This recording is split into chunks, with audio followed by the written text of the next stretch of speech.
Hi everyone, you're watching the Skywatch Media news channel, and here's what's happening for the week of September 10th, 2018. The wave of disasters this summer has been dramatic. A series of very strong earthquakes are rocking the Pacific Ring of Fire at this time.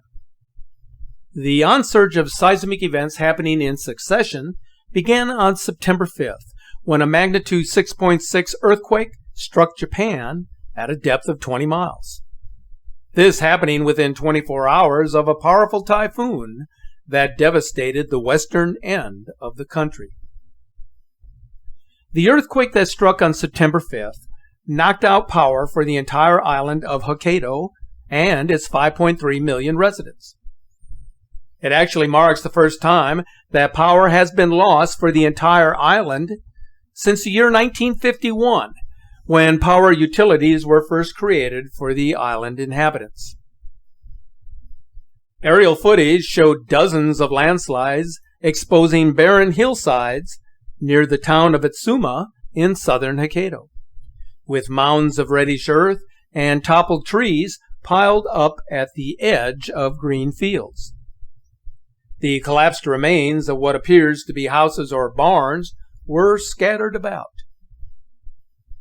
On the previous day, September 4th, a rare magnitude 5.5 tremor hit the Chelyabinsk region in Russia at a depth of 6 miles. The earthquake caused panic among residents while triggering the evacuation of homes, schools, and hospitals. The tremor, which produced cracks in buildings and caused collapsed ceilings, became the second largest seismic event to ever hit the Ural Mountain region, dating all the way back to the year 1914. The day following the Japanese quake, on September 6th, a gigantic 8.1 earthquake struck the Pacific near the island of Fiji. This earthquake would have been the strongest earthquake on Earth since the 8.2 event that struck Mexico on September the 8th of last year. However, the USGS quickly downgraded the Fiji earthquake to a magnitude 7.8, which the USGS has done on numerous occasions over the years. Earthquakes of magnitude greater than 8 are rare on a global scale. They normally happen on average once in a year's time.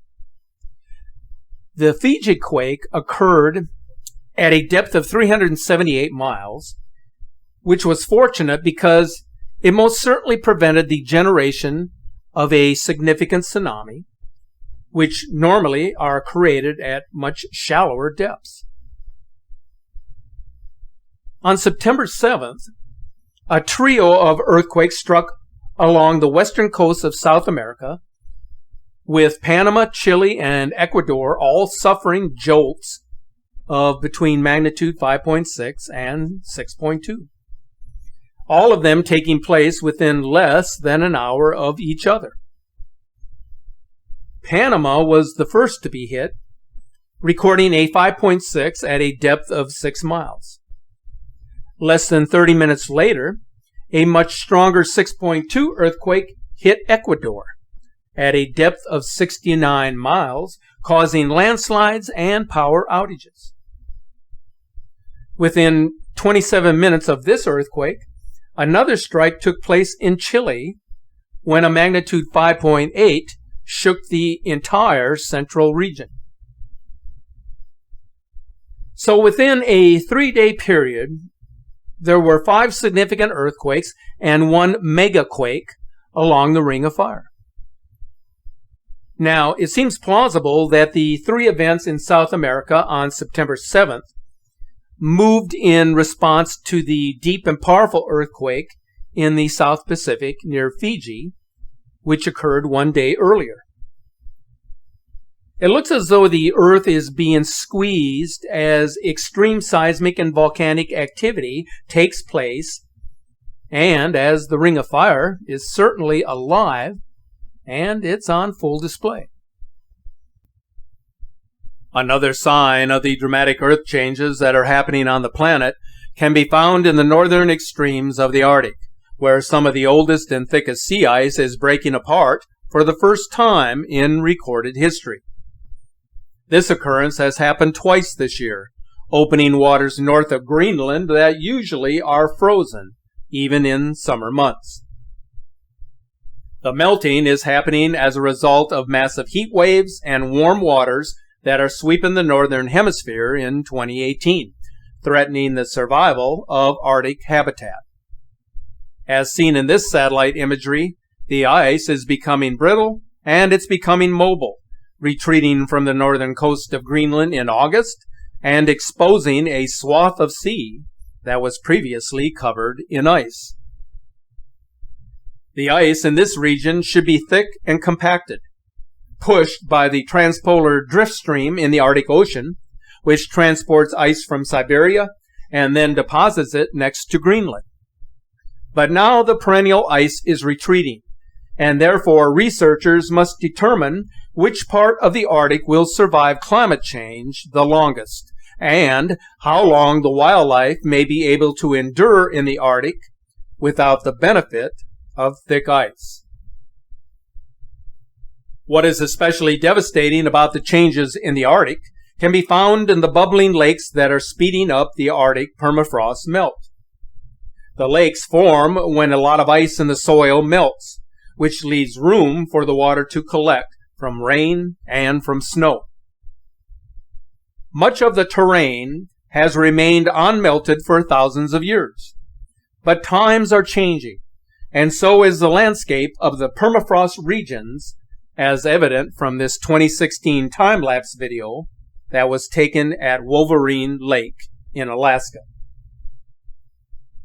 Within the soil are found rich organic materials. The melting allows soil microbes to digest the reservoirs of organic carbon, which allows for the release of methane gas into the atmosphere, which then contributes to the atmospheric instability that is developing now. Just last year, telltale signs of bubbling lakes sprung up in over 200 locations in Siberia. And so abrupt thawing is happening, and it is getting worse as climate change speeds up.